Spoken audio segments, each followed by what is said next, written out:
This podcast episode was made possible in part with support from Sacred Rights, a project funded by the Henry Luce Foundation and the E. Rhodes and Leona B. Carpenter Foundation and hosted by Northeastern University. Sacred Rights is a project that supports public scholarship on religion and provides resources and networks for scholars of religion committed to translating the significance of their research to a broader audience. I recommend you learn more about Sacred Rights on their website at sacred-rights.org or find Sacred Rights on Twitter at sacred_rights. Welcome to Classical Ideas. This is Greg Soden. On this episode, I am delighted to welcome Binu Varghese. Binu Varghese is a PhD student in religion and society at Princeton Theological Seminary. His research focuses on intersections of race, politics, and religion among Indian diasporas in transnational contexts. In addition to his research project, Binu is also interested in religion and capitalism and religious nationalisms in India and America. He is currently serving as the editorial assistant of the Journal of World Christianity. His upcoming research essay, which we discuss on this episode, is titled Liminality as Decoloniality: Decolonizing Indian American Christianity, which will be published in the Routledge Handbook of Politics and Religion in Contemporary America. We also discuss Indian flag at the Capitol Insurrection and Anti-Blackness among Indian Christians from the Berkeley Center for Religion, Peace, and World Affairs. Without further delay, please enjoy my conversation with Binu Varghese. Binu Varghese, welcome to Classical Ideas. Thank you so much, Greg. Happy to be here. I'm delighted that you're here as well. I'm wondering if we can start off by having you introduce yourself a little bit to the audience out there so they know a little bit about who you are and what you do. Sure. My name is Binu Varghese. I'm a PhD student at Princeton Theological Seminary. I am an Indian American person. I immigrated to America in my early 20s as an international student. And I was in Springfield, Missouri. Some connection to you, Greg. So I was attending Missouri State University as an international student. I did my MBA. Worked in the corporate for a few years, and later my experience with the Indian American Christianity and the evangelical Christianity, American evangelical Christianity, made me really interested in pursuing, asking some questions first. I found some gaps. I was trying to address those gaps, and I decided to do a PhD. Yeah, I'd love to know a little bit more about that because you said you went from business into religion. Yes. Tell me a little bit about that transition. Like, how did that interest in religion kind of grow out and help you and, kind of convince you to change your path sort of midway in your academic journey? Okay, so I was born and raised in India as an Eastern Reformed Christian. So I attended or grew up in a church called Marthoma Church. So this Marthoma Church is we are a group of churches or part of a group of churches who believe that we are established by St. Thomas, Jesus' disciple. The St. Thomas Christianity is what we all follow, and we all trace back to the first century when Thomas came. At least this is what the belief is, the common belief is. I know you had Dr. Sonia Thomas on your podcast. Shout out to her. We are from the same tradition, and I like the way that she put it. It's called myth history. There's a history element, there's a mythology element in it. So I grew up like that. It's a very caste dominant, privileged Christianity that I grew up in. With a lot of judgments and biases in that way. It's a very caste dominant, a very caste strict society that I was part of, and my church and my community were following that.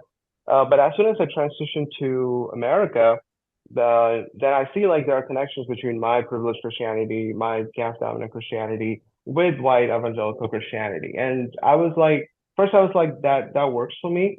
But soon I realized that being an Eastern Christian, there's a lot of difference with Western Christianity. there's a lot of difference with white evangelical Christianity. And I started seeing there's a sort of inferiorization happening there, and a little bit of like, and obviously there was racism, that I felt. And as an international student, Indian international student, I was always felt like the need to get converted to white Christianity, and there was like there's like a forcing on their part. So all these things started make me wonder, like, should I be what kind of Christian that I can be in India, or sorry, in the U.S. Mm. So this connection, this disconnection or connection is what I was like pursuing. I'm like, I need to study more on that. So that's why I decided to do a PhD in religion and society. Excellent. Well, I want to talk about some of your projects. You've sent me over some of the things that you've written. And the first one I want to go over is called Navigating Liminal Spaces of Indian American Christianity from the Yeah. Religion and Global Society academic blog. And I'm wondering if you can just tell me a little bit about the purpose of this piece and what you're wanting to get across in this piece for readers.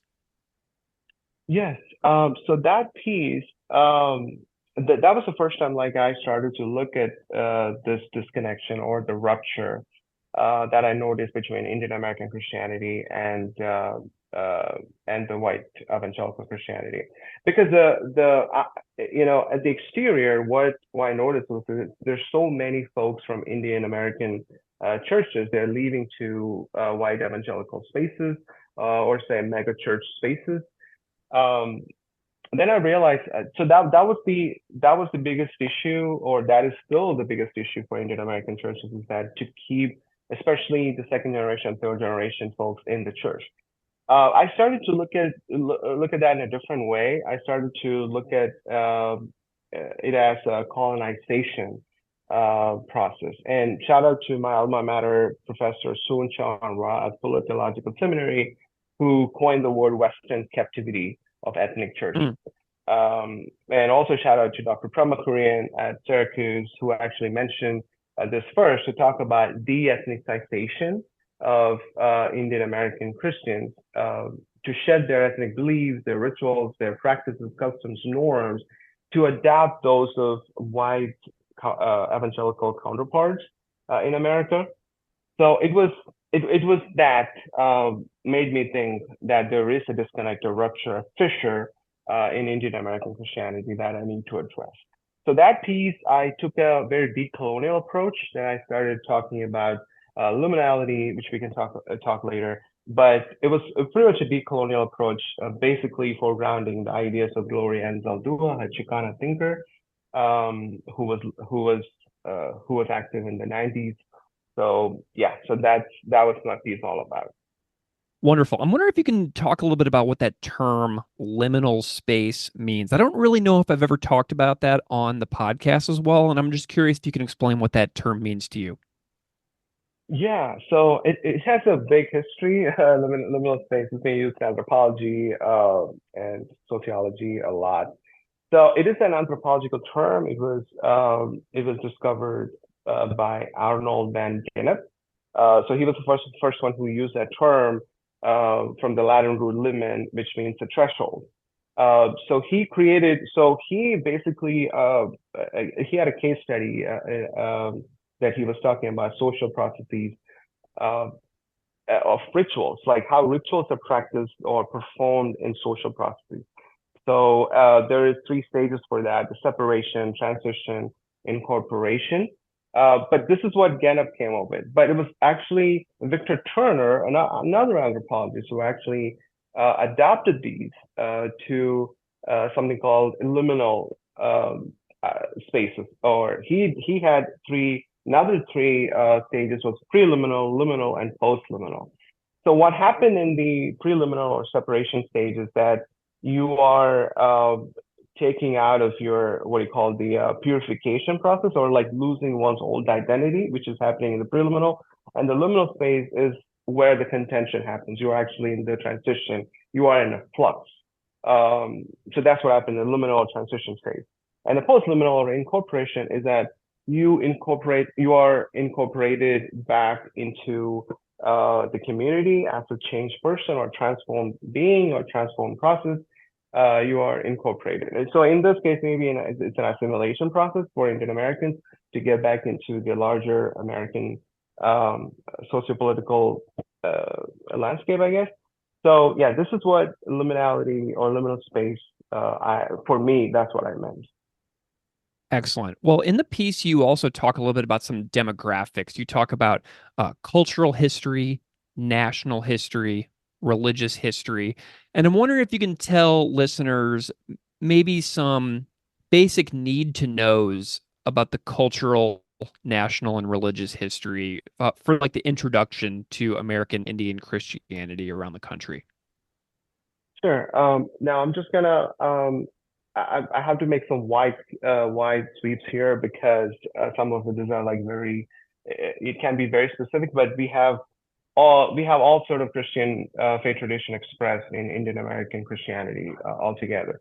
But for the sake of my research and the piece that I wrote, I was talking about Eastern Christianity, which has a cultural traits like the high caste status, the apostolic heritage, the episcopal tradition, the ordination of bishops, and Eastern liturgy. And also, it's like very birth ascribed, like you're born into this Christianity. You cannot buy it or you cannot have it otherwise. And there's a very communal model of Christianity. And it has a very much of an ethnic nature in its tradition and its ecclesiology. And there's a lot of appreciation for social support. There's a warm community feeling and familiar relationships provided, for folks who are growing up in those in that community. So that's what I was noting. That's what I was thinking. These are some common cultural traits for this particular form of Indian American Christianity. Excellent. So, I want to talk about something else that you wrote as well. We, as everybody in the United States knows, had a very, memorable experience in the Capitol Insurrection that happened January 6th, 2021. And you wrote a piece on that event called Indian Flag at the Capitol Insurrection and Anti-Blackness Among Indian Christians, which was published from the Berkeley Center for Religion, Peace, and World Affairs. So is it okay if we move into chat about that piece for a little bit? Because we are, sort of moving towards the 4-year anniversary of that event. It's been on my mind lately. So is it cool if we talk about that for a little while? Yes, Greg. Before that, you also asked me about the national and religious history of Indian Oh, I American Christians, apologize. right? I Yeah, jumped the gun. that's okay. Let's talk about that. That's okay. Yeah, yeah. Just quickly, I just want to give an overview because the first wave of migration from India happened in 1920s. As a lot of folks know, like around 6,400 Indians came. And the second wave happened after the U.S. Immigration Act in 1965. And also, I think Indian Americans should know that it was because of the civil rights movement that opened a new chapter in the history of immigration, particularly for Asians in the United States, because prior to that, we were not able to be citizens. We were not able to come from Asia to U.S. and immigrate to U.S. Um, so this new system was most favorable to Asians, especially Chinese, Koreans, Indian, Filipinos, and Vietnamese. And something to note here is that the post-1965 immigration was very important in a way. It was very women-oriented kind of immigration. I need to give shout out to another scholar, Sheba and George, who actually wrote when women came first. And it was very important for Indian American landscape or Indian American Christian landscape is that when women came, they were challenging norms of patriarchy. And those social dynamics, how that social dynamics changed, once they came over and they had the socio-financial mobility, that's something that that's something very interesting. Now today, there's 4 million people of Indian origin in the United States, the fastest growing immigrant community. And also Indian Christians are 1 in 5 of every Indian American. So it's like 18% of the Indian Americans. And there's a Carnegie Center report that shows that Indian American Christians are one of the most dominant practicing religious group. Hmm. So 59% for Muslims and 58% for Christians, Indian American Christians, compared to Indian American Muslims. So it is a very dominant religious group, practicing religious group. Like obviously there's Hindus, but they're very dominant, but at the same time they're not practicing, or like for instance, they don't go to their worship places every week, but Christians go every week, and they're very actively involved in their religious spaces. And Christians are more likely to self-identify as American without any hyphenation Hmm. among every other religious group. So now you can see how strong this Christian faith is for them among Indian Americans. And with that also comes certain aspects of it, which we will talk about, of what happened at the the Capitol Hill. Yeah. Yeah. Excellent. So at the Capitol Hill riot, so at the Capitol Hill riot, there was an Indian flag, and that obviously got the attention of everybody in the world, basically, and even media all over the world were talking about like what was the Indian flag doing there. And the gentleman who waved the flag was his name was Vincent Powell. He's a IT software engineer from one of the most affluent, wealthy counties in Virginia, Fairfax County. And he's very active in the politics, local politics, and district politics of of Virginia. And I was able to interview him, and I was just Oh. getting to know, yeah, I was getting to know him, where he's coming from, right? Before I make any assumptions or anything like that. But when I interviewed him, I just realized that he just spoke for all of the Indian American Christians, especially the St. Thomas Christians, the dominant caste Christians. Because it rings true for me, because whenever I have a family meeting, whenever I have a friends meeting, I hear all these things, like the anti-black sentiments, the xenophobic feeling, uh, the white centric feeling, a white normativity. All these things are ringing true for me. So that piece obviously got his attention, and he and his folks will find me on social media and dox me on social media and things like that. Um, so it had some impact in the community, but it was a point of awareness, and it was a point of some kind of risk posed for me personally. But yeah, that was that piece. Was he difficult to convince to talk to you? Was he readily interested in talking to you? What was that process like? Yeah, he was readily interested in talking to me. So he thought like so I said I was going to Princeton Theological Seminary. So he thought like I'm this devoted Christian in terms of like, like who will identify with the dominant caste feelings. So he thought that way, and he gave me the interview. But I was not, it was not at all difficult to convince him. But after what I noticed and what I got from the interview, when I wrote about it, then he was he was very angry at me because I wrote that piece. Hmm. Oh my goodness. Yeah, there's an aspect of analysis in the piece that I wanted to ask you about. And so you talk about anti-blackness that you put forth in the article and during the viewing of this major event in the United States' national history. And I wonder if you can go into a little bit more depth about the anti-blackness analysis that you talk about in the article. Sure.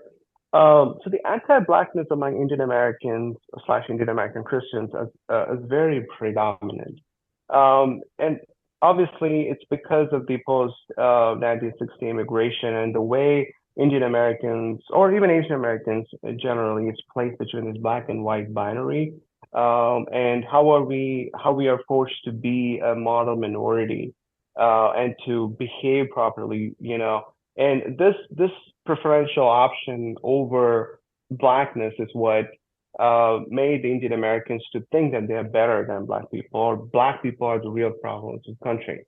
And overall, the political reforms, the political policies, the sociocultural evolution of America in general post 1960s also enabled Indian Americans to think that way. They're a hardworking group, and there are people who are taking their benefits away in taxes or social security or things like that. There are people who are not working hard hard enough as them. So this narrative is already there. But what in my research and in my personal journey, what I was trying to look into was there's a history of Indian American dominant caste Christians to act this way. So I was looking into some precursors of anti-blackness that was happening that is predominant in our community. So I could trace it all the way back to private slave trade among Indian Christians, sorry, not Indian American, Indian Christians in the 16th century. They used the Dutch slave networks uh, to trade slaves during that period of time. So Indian Christians, being a very dominant caste Christian, they had slaves who are from the lower caste, from the untouchable caste. They were selling them as slaves using the Dutch slave route. So for me, in my research, what I found was there's a definite caste markers. There's a social hierarchy embedded into the mind of this Indian privileged Indian Christian. Um, so that is why I'm like, this is not a new thing for Indians to find the social difference or the where incohesion happens, and they think that there's somebody to hate, there's somebody to differentiate. It is already there in their history. So that is my research. Even currently, I'm working on it. But that is where I came. That is the conclusion that I came to. Have you been following any of these topics with regards to the ongoing election for the upcoming election cycle this year? Yes, I have been following that. So when Kamala Harris became the presidential candidate, there's a lot of conversations happening within the Indian American Christians. Uh, so people are really challenging like the blackness uh, in Kamala Harris is actually a problem. Even generally, the whole American audience is thinking, or the population is thinking about the blackness of Kamala Harris. But Indians are also concerned about how black she is or how Indian she is. You Mm. know, so this issue of like being an Indian and being black at the same time is very problematic because Indian American Christians especially, they're very anti-black. So how will you negotiate the fact that we will have a black India a Desi black president, right? So this is still they're still trying to understand how what does that mean for them. It's still an ongoing challenge, but we yet to see how that will turn out, you know, in the election. But even when she became the vice president, people were really concerned about not calling her with respect because some people call her Kamala Auntie, uh, because we call people with respect, older people with respect the Indian community. But some people say you should not call her Kamala Auntie with respect because she has some blackness in her. So there's a report by MSNBC which we can find on that as well. Interesting. Well, that really fits nicely within the scope of all of your work. So I'm sure that you're thinking about a whole bunch of projects with regards to our current political reality, I bet. Yeah. Sure, yes, I am. And it unfortunately it happens during my comprehensive, so I'm like I'm not that involved. But once I finish it, probably we'll have her as our president. Shouting out for her. Then obviously I can speak about it. Once I finish my comprehensive, yeah, I'll be free. Yeah. Wonderful. Well, let's chat a little bit about public scholarship. I'm really curious about your opinion and thoughts on being so committed to public scholarship already at this early stage in your career, because you're, still working on the PhD. And so you're in this unique situation where you're going to sort of hit the ground running as a publicly facing scholar out of the gate. Like you've already published numerous things on things that people care about in the world today, current events. So tell me a little bit about why you are interested a lot in getting your work out there into the public sphere at this early stage in your academic career. Yes. Thanks for that, Greg. Actually, okay, so I know you have uh we can the main reason that I am in public scholarship is because of the risk, reward, and responsibilities. I know you have something regarding that later. Sure. Um, yeah, but for me, the three R's, the risk, reward, and responsibility, is what actually made me into the public sphere. It's because for me, the risk and reward is it comes together. Now, when I wrote that first piece, the liminal space with Ansel Dua, Gloria Ansel Dua, the decolonial kind of thinker, it's somebody who made me think like you are never out of the public. You're always in the public. You are in the marketplace all the time. So there is always like, for me, the risks are a form of reward. The making the risk of resistance, aversion, contestation. So the rewards maybe like more specific. I can say maybe new ideas and sparks genuine communion, with with the scholarship, with the people who are really concerned about these things. That also really helps me. And but at the same time, the risk of being uh, at the edge of all these things, is really a reward for me. And I also follow the words of Edward Said, who was one of the biggest intellectual of our times, is that the major choice of intellectual or public scholar is whether to be allied with the stability that we talk about. He talks about the stability of victors and rulers, right? But the more difficult path is to consider the stability as a state of emergency, threatening the less fortunate with the danger of complete extinction and taking into account the experience of subordination. Or in other words, he's saying that the stability of being inside on the side of memory of forgotten voices and persons. I think that really guides me. And this instability in the liminal space, as we talk, like this flux, this place of contestations, the subversion, is my space for creativity and potential. The roughness of the cracks and fissures that I just talked about, being an Indian American Christian, is where I find my creativity and potential. It's a sort of a reward at the same time as a risk for me as well. That's the reason why I'm in public scholarship. Interesting. Yeah. And you've already experienced a little bit of backlash with regards to one of your former interviews and articles. So, I mean, you kind of already have a negative experience to think back on as you move forward. Do I have that right? Yes, definitely. I really sometimes I'm really concerned about my personal safety, my family safety, and the amount of friends that I had before, and just because friends and family connections that I had before, and just because I took the stance, so many people stopped talking to me. Mm. They don't want to be my friend anymore. So there's a risk of like like shedding off my old self, or my shedding off my what do you call the connections, and getting new connections, like in the form of Sacred Rights. Cohort was amazing, but it's always like I like to see myself in this flux all the time, so that I can go to the right spot, the right space where I have to be, than to be in this very oppressive space. Yeah. Excellent. I'm curious about the trainings and what you found to be most useful. What are some skills that you're most excited to continue to develop in these fields in public scholarship? Um, some of the skills that I need to develop, is that what you're saying? Like, Yeah, okay, yeah. What are you excited to try out? yeah. I'm excited to try out what they call the.